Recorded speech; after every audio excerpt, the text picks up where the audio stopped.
Now, Spurs, wow, mixed start to life under Thomas Frank. They've had some great wins, but also been rather poor at home. We've got a very new look attack with Kulusevski, Solanke, Maddison all out, so that will need time to gel. Now, the man who's come in at number 10 in recent weeks is record signing Xavi. Tottenham boss Thomas Frank spoke yesterday on how Simmons has settled in at North London. A couple of things: new country, new club, new city. Just need to settle in, and it is part of it.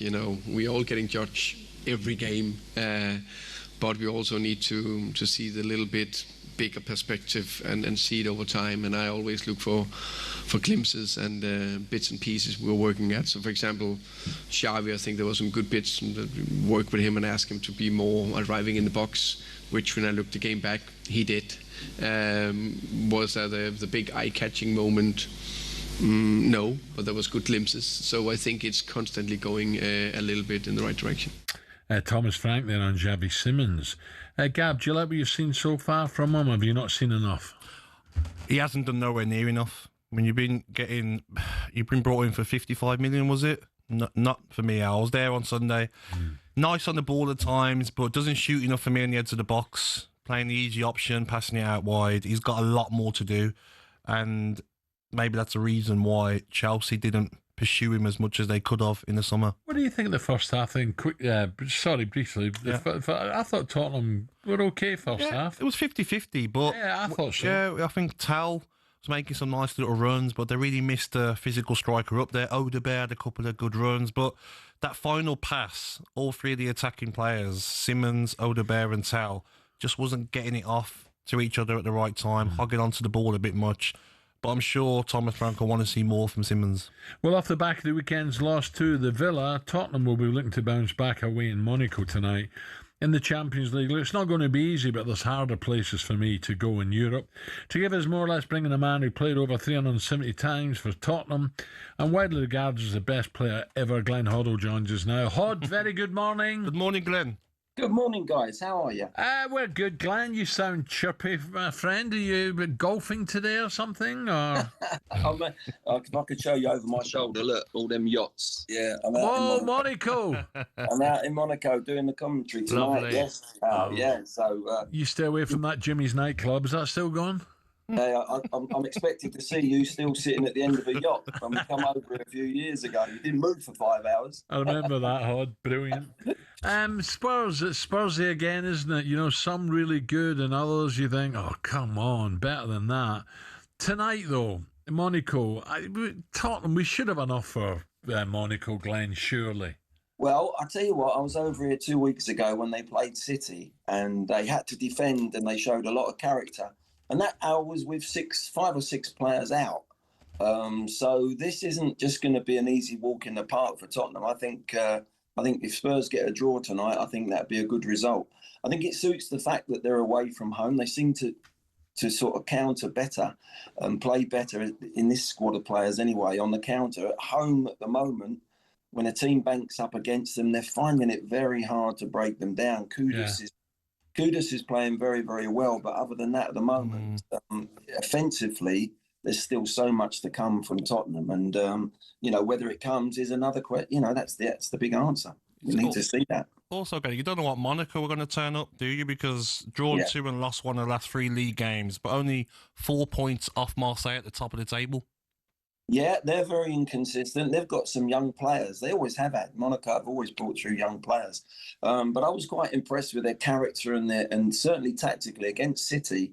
They sat in and made it so difficult, but they managed to get out and look a threat as well. So, I expect this to be a much more open game. I think Spurs might be the ones that might counter. They're the ones that might sit in a little bit at times. But yeah, there's a lot of players. I heard you talking before that there's a few players now that have got to stand up and start improving and get to where Kudus has actually been really this season. But talking about Xavi, it's interesting because it is very early in his stage. When you're a creative player, I remember when I first come out here to Monaco, and I was 27. The first 2 months was all new to me. on and off the pitch. I couldn't get on the ball properly. I wasn't playing well. And, I think you need a little bit of time, particularly if you're a defender or a wide player, maybe your job's, but when you're the sort of number 10, a creator that has to go there and everyone's looking at you and you've got to create and you've got to open doors. I think this lad's got ability. Yes. Whether he can do it in the Premier League is the big question, but he does need a bit more time. In this day and age, it's a bit more instant. I'm sure the way I played in the first 2 years, Arsene Wenger must have been thinking, "Oh my God, what have I bought?" Mark Hateley was out there at the time, Glenn, wasn't he? Yeah, Big Mark was up front. He'd come from AC Milan, so I went a little bit under the radar at the beginning. But once I settled in, once I got playing, I think we won the league and I got Player of the Year. So it does take a little bit of time to just settle.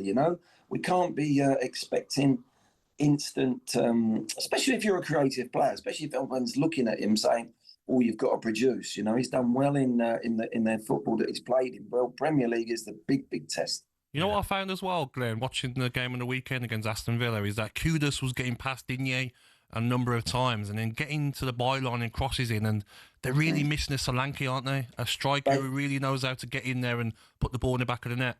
Gabby, you're absolutely spot on. That is what I was saying. Even with Richarlison, at the beginning of the season, he played well. They were getting early crosses in from both sides. And he was a threat. He scored a couple of great goals, didn't he? Yes. And he started the season really well. And I think they're missing Solanke because not only that, in the build-up play, I think he holds it up well. He's prepared to go in behind if there is space behind, but also he is got a good mover in the penalty area when crosses are coming in. So, I think we've missed him a hell of a lot. We really have. And let's hope that he's not too far off being fit and able. Glenn is Captain Ardiles coming out with his blazer and his boat shoes and his captain's hat on. He loves a freebie out there. Don't forget the cravat as well. I don't know. I think he might be out here. I know Max is out here with his family watching the game, but there'll be a few of the lads out, I'm sure. But you know what it's like when you're doing TV. We've got different interviews here and there, so I'll be pulled left, right and centre. Oh, brilliant. Just a quick one on Chelsea. Again, Chelsea 6s and 7s, Glenn, at the moment. Well, again, a little bit inconsistent, but for me, Alan, I think if they keep this squad together and they just slowly add to it, which they always will do, they've been hit by defensive injuries, but I think they're capable in a couple of years' time of challenging again in the Premier League. They're not ready yet, but I think they've got some wonderful attacking players. I think Sao Pedro, Neto, the likes of this. Obviously, they're without Palmer. They've got some wonderful offensive players. They really have. If they get it sorted, they've got a really strong midfield. If they get it sorted at the back, I think they'll be a threat, and they're growing. I mean, let's be fair, they won 2 trophies last year. It's good as well, isn't it, Glenn, to see Reece James back to full fitness and getting through games and no injury problems, touch wood. Oh, he's such a good player, and he's an all-round player. He can defend. He's got experience now. He's got a wonderful cross on him. He goes into midfield, plays in midfield, and doesn't look, he looks as if he's played there all his life. He's got flexibility. He's a top player, and one that I'm sure will be on the plane to America in the summer. Palmer as well, Glenn. I'm sure you love Palmer the way he's controlling the ball. He's got vision. He can score goals. For me, he's got to be on that plane. Oh, he's got to be, without a doubt. I mean, we have got so many great number 10s at the moment in this country. We never had any. We didn't even have a position when I was playing back in the 80s. But there's so many 10s. But I think Palmer, for me, what he's shown since he's come down to Chelsea has been outrageous, really. With if he was foreign, I think we'd be going absolutely nuts about him. I really do. If he was Spanish and he'd come into our league and done what he's done, that people would be saying, wow, what a buy. It's the best buy ever in the Premier League. Because he's English, we don't look at him that way. And it's sad. He's got everything, the boy. He's got a groin injury, which is a very difficult one. I just hope and pray that he gets back to his very best before the summer. And but he's a lovely, wonderful player. He can do all sorts of things in that last third. And that's what, that's why people go and watch football, is to see players like Palmer. Yeah. So, Glenn, we'll leave you to it and that suite at Hermitage. It's only $2,500 a night now, so enjoy. I'm sure you'll see some old friends out there, Glenn. Top man, Glenn. And good luck with Spurs tonight. I'm in the Dog and Duck down the road. Don't worry about that.